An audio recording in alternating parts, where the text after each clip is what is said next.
आज के इस वीडियो में सामान्य ज्ञान के लिए 43वां भाग लेकर आ रहे हैं और यह आपके किसी भी प्रतियोगी परीक्षा के लिए बेहद फायदेमंद होगा। अगर आप इस तरह के टेस्ट खुद देना चाहते हैं या फिर इस वीडियो का पीडीएफ, तो आपको ये वाला ऐप डाउनलोड करना होगा। डायरेक्ट लिंक वीडियो के डिस्क्रिप्शन में और पहले कमेंट बॉक्स में मिल जाएगा। देखिए यहाँ पर हम कुल मिलाकर 25 क्वेश्चन लाएंगे। एक क्वेश्चन आपके स्क्रीन पर, 4 विकल्प, और ये क्वेश्चन जहाँ पर पूछा गया था ये आपको यहाँ दिखेगा। तो बिना देर की ये वीडियो शुरू करते हैं। क्वेश्चन है कि भारत के राष्ट्रपति के संबंध में निम्नलिखित में से कौन सा कथन सही है। राष्ट्रपति से रिलेट करते हुए सारे क्वेश्चन आपको दिखाई देंगे। यहाँ पे पहला विकल्प है कि प्रत्येक आम चुनाव के बाद वह संसद के प्रथम सत्र को संबोधित करते हैं। ये भी सही है। प्रत्येक वर्ष के आरंभ में संसद के प्रथम सत्र को संबोधित करते हैं, ये बिल्कुल गलत है। संसद के प्रत्येक सत्र को संबोधित करते हैं, ये भी बिल्कुल गलत है। संसद को कभी संबोधित नहीं करते हैं, ये भी बिल्कुल गलत है। यहाँ पर पहला वाला विकल्प ज़्यादा सही है, और ऐसा इसलिए हम कह रहे हैं क्योंकि ये बताया गया है आर्टिकल 87 में। आर्टिकल 87 में कहा गया है कि जब भी कोई नई सरकार चुन करके आएगी, जो राष्ट्रपति होंगे वहाँ पर दोनों सदनों का जो संयुक्त सेशन होगा उसके प्रथम सत्र को संबोधित करेंगे। लेकिन एक जगह और राष्ट्रपति का संबोधन होता है, और ये होता है बजट के समय। जब बजट पेश करने वाले होती है सरकार, तो बजट से पहले राष्ट्रपति का संबोधन होता है, उसके बाद बजट पेश होता है, और उसके बाद राष्ट्रपति के अभिभाषण पे चर्चा होती है। तो यहाँ पर केवल और केवल पहला ऑप्शन सही है। एसएससी सीजीएल टायर 1 2016 में यह क्वेश्चन पूछा गया था। राष्ट्रपति मंत्रिपरिषद के सदस्य को कैसे बर्खास्त कर सकते हैं। जैसे आप सुने होंगे कि विपक्ष हमेशा मांग करती है कि राष्ट्रपति इस मंत्री को बर्खास्त कर दें, तो ऐसा राष्ट्रपति कर सकते हैं, ये तो आपको भी पता होगा। लेकिन कैसे? क्या उनको लोकसभा अध्यक्ष की परमिशन लेनी होगी, या फिर अगर इमरजेंसी है तब वो हटा सकते हैं, या फिर प्रधानमंत्री की सिफारिश हो, या फिर अपने मन से, जैसे मन करे वैसे। तो देखिए यहाँ पर 2 सेकंड हम दे रहे हैं आपको अपना उत्तर बताने के लिए। सही उत्तर ये है कि कभी भी कोई भी व्यक्ति अपने मन से कोई भी काम नहीं कर सकता है। ये भारत का कानून है, सभी लोगों को संविधान के अनुसार चलना होगा।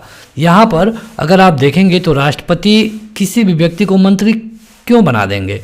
मंत्री इसलिए बनाएंगे क्योंकि प्रधानमंत्री उनको सलाह देंगे, यानी कि प्रधानमंत्री किसी भी व्यक्ति को मंत्री बनवा सकते हैं। वो अलग नियम है कि 6 महीने के अंदर इनको सदस्य होना पड़ेगा। तो जब प्रधानमंत्री अपनी सिफारिश से किसी को मंत्री बनवा सकते हैं, तो प्रधानमंत्री ही अपनी सिफारिश से उसको हटवा भी सकते हैं। ऑप्शन नंबर 3 सही होगा। सीजीएल टायर 1 2016 का ये क्वेश्चन है। राष्ट्रपति संघ सरकार का कोई कार्य निम्नलिखित में से किस प्रकार से राज्य सरकार को सौंप सकता है। जैसे केंद्र सरकार का कोई अधिकार वाला काम है और उसमें थोड़ा बहुत काम, पूरा काम तो कोई नहीं दे सकता है, लेकिन अगर थोड़ा बहुत काम राष्ट्रपति राज्य को देना चाहे तो किसके आधार पर दे पाएंगे? क्या अपने मन से, या फिर मुख्य न्यायाधीश से परामर्श करके, या फिर राज्य से परामर्श करके, या फिर राज्य के राज्यपाल से परामर्श करके? यहाँ पर हम 2 सेकंड दे रहे हैं ताकि आप अपना उत्तर बता पाएँ। अगर आप इस वीडियो को ऑफलाइन देख रहे हैं तो भी आप कमेंट करके बताते रहिए। देखिए होता क्या है कि जब राज्य सरकार को कोई भी काम सौंपना होगा, या फिर राज्य सरकार के किसी कर्मचारी को सौंपना होगा, तो इसके लिए आर्टिकल 258 में बताया गया है कि ये राज्य सरकार से परामर्श करके दिया जा सकता है। सीजीएल टायर 1 का क्वेश्चन है, 2016 में पूछा गया था। राष्ट्रपति निम्नलिखित में से किस कोष से किसी अप्रत्याशित खर्च के लिए धन दे सकते हैं। मतलब कोई अप्रत्याशित खर्च आ गया तो यहाँ पर पैसा कहाँ से दिया जाएगा। यहाँ पर आपके 4 विकल्प है। देखिए होता क्या है कि जब भी कोई अप्रत्याशित खर्च आता है, जैसे कहीं भूकंप आ गया, बाढ़ आ गई, तूफान आ गया, तो इस तरह इसके लिए एक आकस्मिक निधि होती है और उसी से पैसा दिया जाता है। भारत के संविधान के अनुसार आपात स्थिति घोषित करने का अधिकार किसको है? इमरजेंसी का नाम आपने सुना ही होगा। तो अगर हम भारत में देखें तो भारत में इमरजेंसी 3 तरह की होती है। तब तक आप अपना उत्तर बता दीजिए। 352, 356 और 360। 352 को क्या कहते हैं हम? राष्ट्रीय आपातकाल। और जो 356 है इसको राज्य आपातकाल बोलते हैं, और 360 को बोलते हैं वित्तीय आपातकाल। ठीक है। अब इसमें क्या होगा? 352 अगर लगेगा, आपको पता होगा कि 1975 में इंदिरा गांधी सरकार के समय ये लगाया गया था।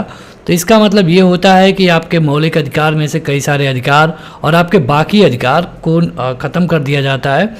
सरकार अपनी मनमानी कुछ दिनों तक कर सकती है, जैसे कभी किसी देश से युद्ध हो गया तब आपके कुछ अधिकार छीन लिए जाएंगे, उस समय 352 लगा दिया जाता है। 356 लगाने का ये मतलब होता है कि किसी राज्य में कोई मुख्यमंत्री है और वो काम ठीक से नहीं कर पा रहा है, या फिर वहाँ पर कोई सरकार चुन के नहीं आ पाई है, जैसे कि वहाँ पर 200 सीटें हैं और 3 लोग 60-60 सीटें करके पा गए हैं, एक 60-60 और एक 80 पा गया है। अब ये तीनों मिल करके सरकार बनाना नहीं चाहते हैं, सरकार बनाने के लिए कम से कम 101 चाहिए। तो इस कंडीशन में राष्ट्रपति चाहें तो यहाँ पर भी आपातकाल लगा सकते हैं कुछ समय के लिए, ये होता है 356। और अगर देश की अर्थव्यवस्था खराब हो जाए, इसको रोकना मुश्किल हो जाए, तो वहाँ पर जो वित्तीय आपातकाल लगाया जाता है इसको हम 360 के तहत लगाते हैं। तो यहाँ पर इन तीनों इमरजेंसी को लगाने का अधिकार केवल और केवल एक ही व्यक्ति को है, और ये है राष्ट्रपति। अब राष्ट्रपति क्या इसे अपने मन से लगा पाएंगे? तो ऐसा बिल्कुल नहीं है। राष्ट्रपति को लगाने के लिए कैबिनेट की अप्रूवल चाहिए। अब कैबिनेट कौन? तो केंद्रीय कैबिनेट। देखिए होता क्या है कि भारत में कोई भी व्यक्ति उतना पावरफुल नहीं है। आप प्रधानमंत्री की बात करते हैं, प्रधानमंत्री के पास भी उतनी पावर नहीं है, क्योंकि जो भी बड़े फैसले होंगे कैबिनेट से ही पास होकर जाएंगे, चाहे वो बजट हो, युद्ध हो, शांति हो या फिर आपातकाल हो। ये क्वेश्चन सीजीएल का है। प्रधानमंत्री के अतिरिक्त केंद्रीय मंत्रिमंडल के अन्य मंत्रियों की नियुक्ति निम्नलिखित में से कौन करता है? ये तो क्वेश्चन काफ़ी आसान हो गया, क्योंकि हम आपको बता चुके हैं कि ये किया जाता है राष्ट्रपति के द्वारा। लेकिन क्या आपको पता है कि किस आर्टिकल में ऐसा बताया गया है? किस आर्टिकल में कहा गया है कि राष्ट्रपति मंत्रियों की नियुक्ति करेंगे? आप बताएंगे? यह है 75 का भाग 1। इसमें बताया गया है कि राष्ट्रपति मंत्रियों की नियुक्ति करेंगे प्रधानमंत्री के सलाह पे। अगला क्वेश्चन है कि निम्नलिखित में से कौन भारत के उपराष्ट्रपति को पद और गोपनीयता की शपथ दिलाता है? कौन है जो कि पद और गोपनीयता की शपथ दिलाता है? बताइए। उपराष्ट्रपति को देखिए, शपथ से और इस्तीफा से क्वेश्चन पूछे ही पूछे जाते हैं, जैसे कि किसको कौन शपथ दिलाता है, तो उपराष्ट्रपति को शपथ दिलाते हैं राष्ट्रपति। और राष्ट्रपति को शपथ कौन दिलाता है? तो सीजीआई, मुख्य न्यायाधीश। और मुख्य न्यायाधीश को शपथ कौन दिलाता है? तो राष्ट्रपति। ठीक है। अगर बाय द वे सीजीआई नहीं है उपस्थित, तब कौन दिलाएगा? जो भी वरिष्ठ जज होगा सुप्रीम कोर्ट का, या फिर सीजीआई किसी को भी अपने यहाँ अपॉइंट कर सकते हैं, वो जज ही होना चाहिए। तो इसके लिए ऑप्शन नंबर 3 सही है। भारत के राष्ट्रपति पद पर निर्वाचित होने की न्यूनतम आयु सीमा क्या है? मतलब अगर आपको राष्ट्रपति बनना है तो आपकी उम्र कम से कम कितनी होनी चाहिए? आपके ऑप्शन है 40, 35, 30 और 25। सही उत्तर क्या होगा? देखिए, भारत में आर्टिकल अगर आप ग्रेजुएशन लेवल की तैयारी कर रहे हैं या फिर अगर इंटर लेवल की भी, तो अगर आप आर्टिकलों को याद रखते हैं तो ये काफ़ी हेल्पफुल होगा, क्योंकि अब आर्टिकल पूछे जा रहे हैं। आर्टिकल 58 में बताया गया है कि राष्ट्रपति होने के लिए भारत का नागरिक होना चाहिए और 35 साल की उम्र पूरी होनी चाहिए, लोकसभा का मेंबर चुने जाने योग्य होने चाहिए। तो यहाँ पर 35 साल है और इसके लिए सही होगा ऑप्शन नंबर बी। स्टेनोग्राफर में पूछा गया था 2017 में। इसमें से कौन संसद का एक हिस्सा है लेकिन दोनों सदनों में किसी का सदस्य नहीं है? अच्छा क्वेश्चन है, 2017 में दिल्ली पुलिस कांस्टेबल में पूछा गया था। यह है राष्ट्रपति। देखिए, संसद का हिस्सा इनको हम क्यों मानते हैं? क्योंकि कोई भी बिल जब कानून बनेगी तो उसको संसद से पास करवाना होगा, यानी कि लोकसभा, फिर राज्यसभा, या फिर पहले राज्यसभा बाद में लोकसभा और अंतिम में राष्ट्रपति। जब तक राष्ट्रपति की सिग्नेचर नहीं होगी तब तक कोई मतलब नहीं है। तो ये तीनों मिलकर के क्या कहलाते हैं? संसद। लेकिन जो राष्ट्रपति हैं इनमें से किसी भी सदन में वो बैठते नहीं हैं। कभी कभी अभिभाषण दे सकते हैं लेकिन उसमें ये बैठ नहीं सकते हैं। भारत सरकार का कौन सा अधिकारी सदस्य ना होते हुए भारतीय संसद की कार्रवाई में भाग लेने का अधिकार रखता है? मतलब आप पढ़े होंगे कि संसद में वही लोग बैठेंगे जो कि संसद के सदस्य होंगे, चाहे लोकसभा हो, राज्यसभा हो। लेकिन ऐसा एक अधिकारी है जो कि सदस्य तो नहीं है लेकिन जाकर उसमें बैठ सकता है, कार्रवाई में भाग ले सकता है, बयान दे सकता है, तर्क वितर्क कर सकता है, लेकिन वोटिंग का पावर इसको नहीं है। किसी मुद्दे पर जब वोटिंग होगा तब इनको वोटिंग का पावर नहीं है। तो ऐसा कहा गया है आर्टिकल 76 में। आर्टिकल 76 में कहा गया है कि भारत का जो महान्यायवादी होगा यानी कि अटॉर्नी जनरल, ये किसी भी सदन में बैठ सकता है। ये एसएससी जेईई सिविल एग्जाम 2018 में पूछा जा चुका है। तो बढ़ते हैं आगे, लेकिन अगर अभी तक आपने इस वीडियो को लाइक नहीं किया है तो लाइक ज़रूर कर दें और इसी तरह के वीडियोज़ के लिए आप इस चैनल को सब्सक्राइब कर सकते हैं। निम्नलिखित में से किसने सबसे कम समय के लिए भारत के राष्ट्रपति के रूप में कार्य किया था? सबसे कम समय के लिए आपको पता होना चाहिए। राष्ट्रपतियों की सूची हमने वो वाला ऐप पर सब कुछ बताया हुआ है। यहाँ पर अगर आप देखेंगे तो जाकिर हुसैन थे जो कि पहले मुस्लिम राष्ट्रपति थे और इनका जो टाइम पीरियड था ये सबसे कम था। और इनका कम होने का कारण क्या था? क्योंकि असमय इनकी मृत्यु हो गई थी। ठीक है, तो यहाँ पर जो उत्तर होगा आपका डॉक्टर जाकिर हुसैन होगा। एसएससी सिविल जेई 2018 में यह क्वेश्चन पूछा गया है। भारत के राष्ट्रपति किसकी सलाह पर किसी राज्य के राज्यपाल को नियुक्त करते हैं? किसी भी राज्य में कोई भी राज्यपाल बनाना है तो राष्ट्रपति किसको बनाएंगे, इसके लिए सलाह कौन देगा? तो इसके लिए सलाह देगी भारत के प्रधानमंत्री। भारत के प्रधानमंत्री सलाह देंगे और किसी भी व्यक्ति को कुछ कंडीशनों को देख करके बनाया जा सकता है। और अगर आप देखेंगे संविधान में, तो संविधान में एक संशोधन हुआ था 7वां, जो कि हुआ था 1956 में। और यहाँ पे कहा गया है कि हर एक राज्य के लिए एक राज्यपाल होगा, लेकिन अगर कहीं ज़रूरत पड़ी तो एक से अधिक राज्यों के लिए एक राज्यपाल की नियुक्ति की जा सकती है। अगला है कि भारत के राष्ट्रपति का लोकसभा का कार्यकाल पूरा करने से पहले भंग कर सकता है। जो भारत का राष्ट्रपति है अगर लोकसभा को कार्यकाल पूरा करने से भंग कर दे तो ऐसा वो कब कर सकता है? क्या मुख्य न्यायाधीश के सलाह पर, उपराष्ट्रपति के सलाह पर, लोकसभा अध्यक्ष के सलाह पर या फिर प्रधानमंत्री के सलाह पे? देखिए भारत में होता क्या है कि यहाँ पे 2 सेशन है केंद्रीय लेवल पे, एक है राज्यसभा और एक है लोकसभा। इसको अपर सेशन बोलते हैं, जिसको कभी भी भंग नहीं किया जा सकता है। एक व्यक्ति 6 साल के लिए इसमें आएगा। ऐसी इसकी कहानी बनाई गई है कि हर 2 साल पर 1/3 मेंबर रिटायर होते रहेंगे। लोकसभा में ऐसा नहीं है, इसको कभी भी भंग किया जा सकता है। इसमें जो सदस्य चुन करके आते हैं वो 5 साल के लिए होते हैं। ठीक है, तो यहाँ पर लोकसभा को ही भंग करने की बात की गई है। तो लोकसभा को भंग करने का जो अधिकार है, मतलब कि ये प्रधानमंत्री की सलाह पे किया जा सकता है, क्योंकि जब लोकसभा भंग होगी तो वो सरकार ख़त्म हो जाएगी और फिर से चुनाव कराना पड़ेगा। तो आप सुने होंगे कि जब चुनाव होने वाला होता है तब ऐसा किया जाता है। भारत के उपराष्ट्रपति पदेन अध्यक्ष होते हैं। मतलब भारत के उपराष्ट्रपति तो उपराष्ट्रपति है ही, लेकिन वो किसके अध्यक्ष हो जाएंगे? अगर आपको उपराष्ट्रपति बना दिया जाए तो आप ऑटोमेटिक अध्यक्ष हो जाएंगे। इसको पदेन बोलते हैं और ये होता है राज्यसभा में।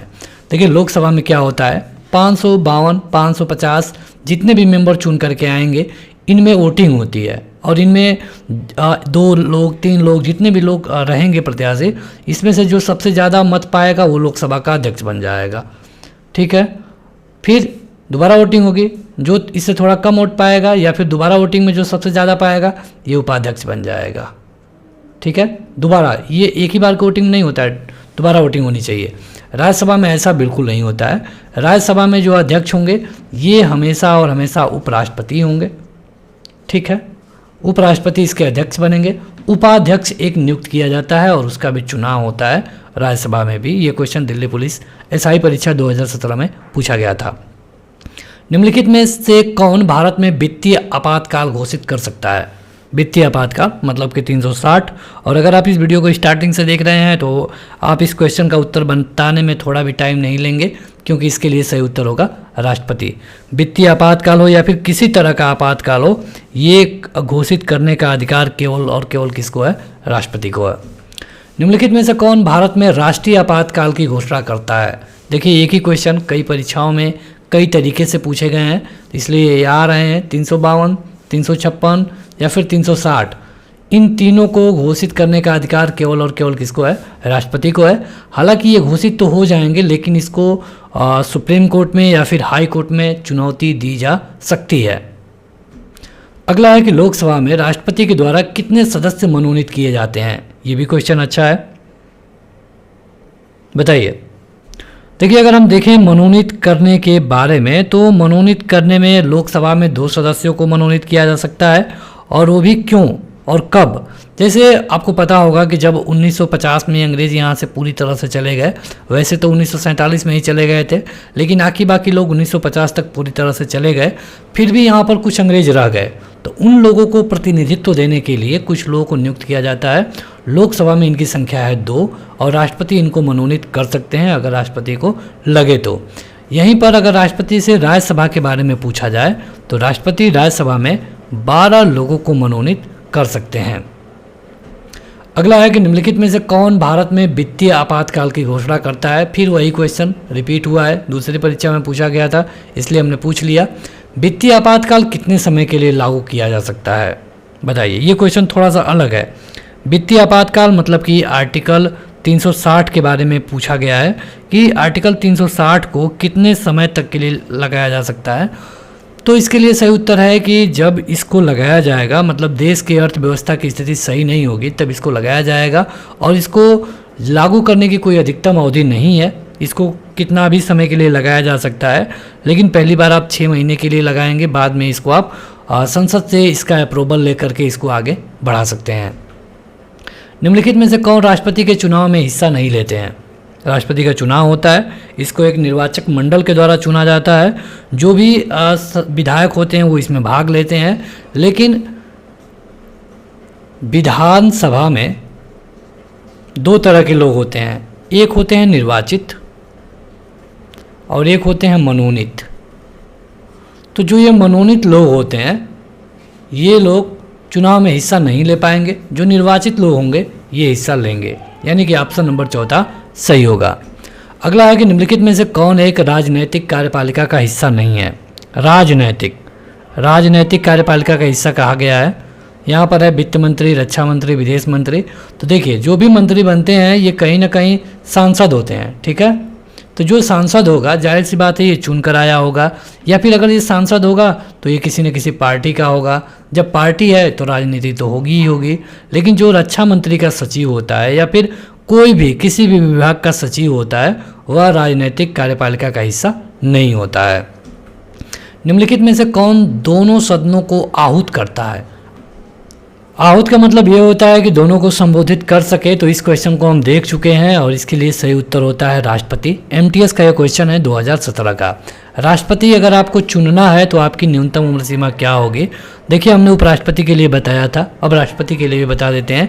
ये भी उम्र है 35 साल। 35 साल राष्ट्रपति, उपराष्ट्रपति और इसके अलावा राज्यपाल के लिए होता है, ठीक है। अगर 25 साल देखें तो ये होता है सांसद के लिए, और सांसद कौन, केवल लोकसभा। 30 साल देखें तो ये भी होता है सांसद के लिए, लेकिन सांसद कौन, राज्यसभा।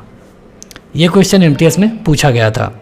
अगला क्वेश्चन है कि निम्नलिखित में से किसका कार्यकाल राष्ट्रपति की इच्छा पर निर्भर नहीं करता है। मतलब कई सारे लोग हैं जो कि राष्ट्रपति जब चाहे उनको हटा सकता है, लेकिन कौन है जिनका जो कार्यकाल होता है राष्ट्रपति की इच्छा पर निर्भर नहीं करेगा, तो आप बताइए। तो देखिए राज्यपाल को राष्ट्रपति लाते हैं और ये इनको कभी भी हटा सकते हैं। उसी तरह महान्यायवादी होता है, लेकिन चुनाव आयुक्त के साथ ऐसा बिल्कुल नहीं है। यानी कि इस क्वेश्चन का जो सही उत्तर होगा ये ऑप्शन नंबर 3 होगा। भारत में राष्ट्रपति शासन 6 महीने तक चलता है, लेकिन इसे अधिकतम किस अवधि के लिए बढ़ाया जा सकता है। 6 महीना करके इसको बढ़ाया जा सकता है, तो इसे कब तक के लिए बढ़ाया जा सकता है, ये क्वेश्चन पूछा गया है। तो देखिए जब भी कहीं पर राष्ट्रपति शासन लगाना होगा, मतलब किसी भी राज्य में, तो वहाँ पे पहली बार इसको 6 महीने के लिए लगाया जाएगा। फिर जब 6 महीना पूरा हो गया तो इसको या तो हटाइए या फिर संसद में इसे पास करवाइए। तो आप पास करवा देंगे तो 1 साल हो जाएगा, मतलब 6 महीना और बढ़ गया। फिर दोबारा आप करेंगे तो 1 साल और बढ़ जाएगा। यानी कि इस तरह करके आप इसको 3 वर्षों तक बढ़ा सकते हैं। ये क्वेश्चन एसएससी CHSL 10+2 का क्वेश्चन है। तो फिलहाल इस वीडियो में इतना ही। आप हमें कमेंट करके बताइए कि आपने इन 25 क्वेश्चनों में से कितना किया, और इसी तरह के वीडियोज़ के लिए आप इस वीडियो को लाइक, चैनल को सब्सक्राइब और इस ऐप को डाउनलोड करें, जहां पर जाकर आप इस वीडियो का PDF पा सकते हैं और इस तरह के टेस्ट खुद से दे पाएंगे। आज के इस वीडियो में इतना ही। Thank you.